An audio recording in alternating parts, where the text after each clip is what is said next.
Hello, good afternoon to all of you. Today, online classes, we have covered the Bragg's equations, some parts, but again explain these Bragg's equations. The Bragg's equations is the n lambda is 2d sine theta, n lambda is equal to 2d sine theta, and the Bragg equation for the X-ray, which impart on the surface of the materials, solid materials, and it is affected by the number of particles present in that materials. So here the equation is that conditions for the reflections to give the planar distance d, angle of incident theta of the X-ray, and the equation that relates this variation is known as the Bragg's equations. Consider the parallel equation distance plane of the atoms, ions, molecules with the interplanar distance t. Here the diagram is explaining that the A is the incident rays and which incident on the surface of the materials. D is also the incident ray, but that incident rays penetrate into that materials in the internal plane A, and that distance covered by the D is more compared to the A.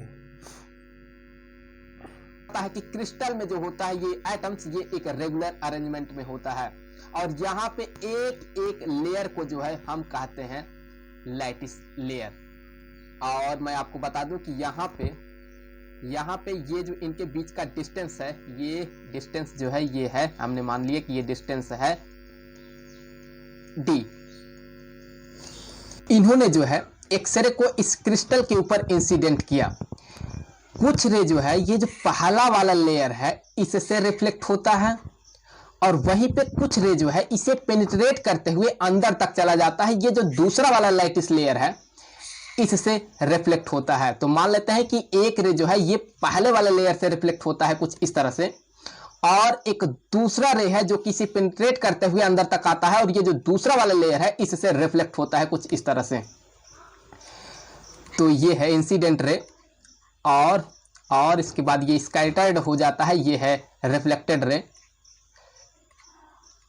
और मैं आपको बता दूं कि यहाँ पे ये जो एंगल है इसे कहा जाता है ग्लांसिंग एंगल। इसे नॉर्मली जो है हम थीटा से डिनोट करते हैं। ऑब्वियसली ये जो एंगल होगा ये भी थीटा होगा, जिसे कि हम स्कैटरिंग एंगल कहते हैं। सिमिलरली यहाँ पे ये जो एंगल है ये भी होगा थीटा और ये जो एंगल होगा ये भी होगा इसी तरह से थीटा।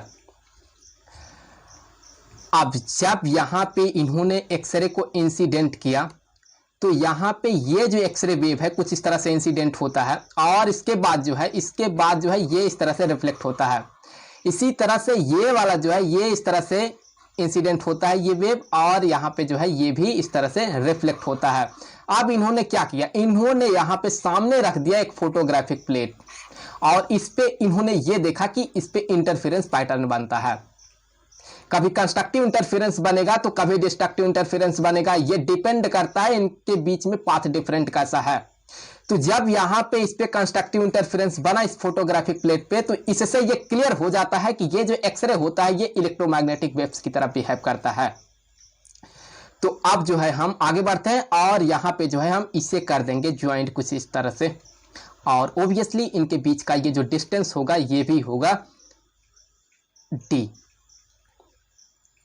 हम क्या करने वाले हैं, हम यहाँ पे ये जो डी है और ये जो ग्लांसिंग एंगल थीटा है इसे इंटर रिलेट करने वाले हैं। तो सबसे पहले जो है हम यहाँ पे नाम दे देते हैं इस रे को, ये है ए और ये है पॉइंट बी, ये है सी और ये है टी और ये है ई और ये है एफ। अब हम क्या करेंगे, अब हम यहाँ पे जो है हम एक परपेंडिकुलर ड्रा करेंगे कुछ इस तरह से और एक यहाँ पे भी ड्रा करेंगे कुछ इस तरह से। चलिए इन पॉइंट्स को नाम दे देते हैं। ये जो पॉइंट है ये है एम और ये जो पॉइंट है ये है एन। यहाँ पे देखें आप, अगर यहाँ पे ये जो एंगल है ये थीटा है क्योंकि यहां पे ये जो एंगल बन रहा है ये देखें, ये तो 90 डिग्री है, तो अगर ये एंगल इतना थीटा है तो ऑब्वियसली यहां पे ये जो एंगल होगा ये वाला ये होगा 90 माइनस थीटा। तो अगर ये 90 माइनस थीटा हो तो यहां पे देखें ये जो एंगल बनेगा ये तो होगा 90 डिग्री। उनमें से अगर ये 90 माइनस थीटा हो तो ऑब्वियसली यहां पे जो है यहां पे ये जो एंगल होगा ये होगा थीटा। सिमिलरली यहां पे ये जो एंगल होगा ये होगा थीटा। हम क्या करने वाले हैं, हम यहां पे अभी जो है पाथ डिफरेंट निकालने वाले हैं, पता करने वाले हैं। तो देखो वो पाथ डिफरेंट कितना होगा, क्योंकि ये जो रे है, ये वाला जो रे है, ये देखें आप, ये रे कितना एक्स्ट्रा पाथ ट्रेवल कर रहा है। तो यहां पे देखें ये जो रे है ये तो यहां पे और यहां पे पैरेलल है, सिमिलरली यहां पे और यहां पे पैरेलल है। तो ये जो सेकेंड रे है ये जो है ये यहां पे इतना एक्स्ट्रा पाथ ट्रेवल कर रहा है। That means ME plus EN इतना पाथ ये एक्स्ट्रा ट्रेवल कर रहा है। तो यही है पाथ डिफरेंट इन दोनों में। तो यहां पे जो पाथ डिफरेंट होगा, यहां पे जो पाथ डिफरेंट होगा, पाथ डिफरेंस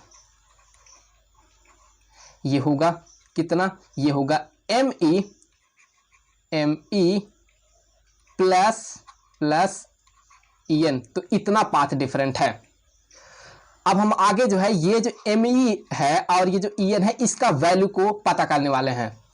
तो इसके लिए हम क्या करेंगे, इसके लिए आप जो है यहां पे ये जो ट्राइंगल है ये वाला देखें, ये जो ट्राइंगल है ये, इसे देखें आप, इसमें ये जो एंगल है ये है थीटा। तो ऑब्वियसली यहां पे ये जो है ये है परपेंडिकुलर और यहां पे ये जो है ये है हाइपोटेन्यूज। तो from the triangle from triangle BME, इसमें देखें जो साइन ऑफ थीटा होगा वो कितना होगा, sine of theta equal to perpendicular है कितना, ये है ME। So ME divided by hypotenuse है ये जो है ये BE जो कि है D के बराबर। सो यहां पे हम लिख देंगे D और यहीं से ME का वैल्यू यहां से पता चल जाएगा हमें। तो हम लिख सकते हैं ME equal to D sine of theta.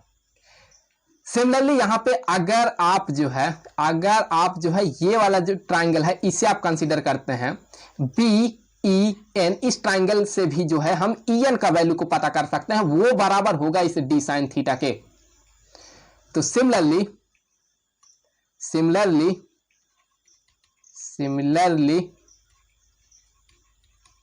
जो EN होगा, सो जो EN होगा ये होगा D साइन थीटा के।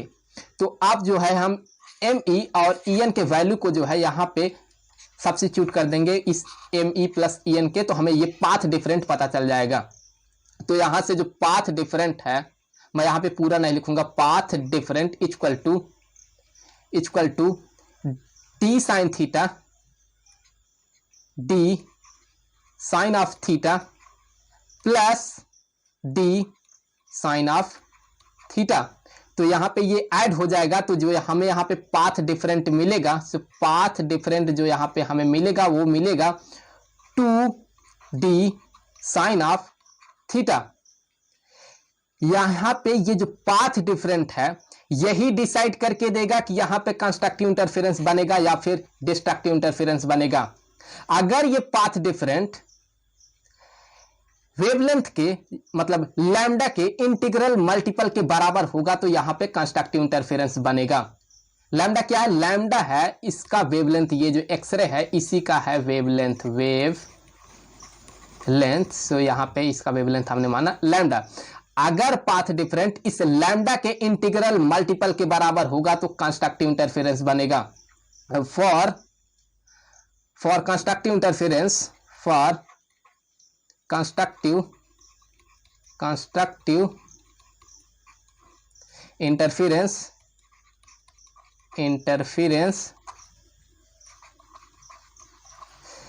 सो जो इंटरफेरेंस जो है कंस्ट्रक्टिव इंटरफेरेंस के लिए ये अगर पाथ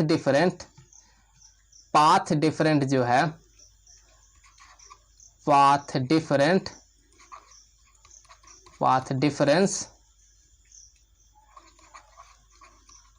अगर ये, तो यहां से हमें मिलेगा n lambda equal to 2d sine of theta. So in this notebook also, your notes also, g is equal to sin theta, and we are proving that 2d sin theta is equal to n lambda.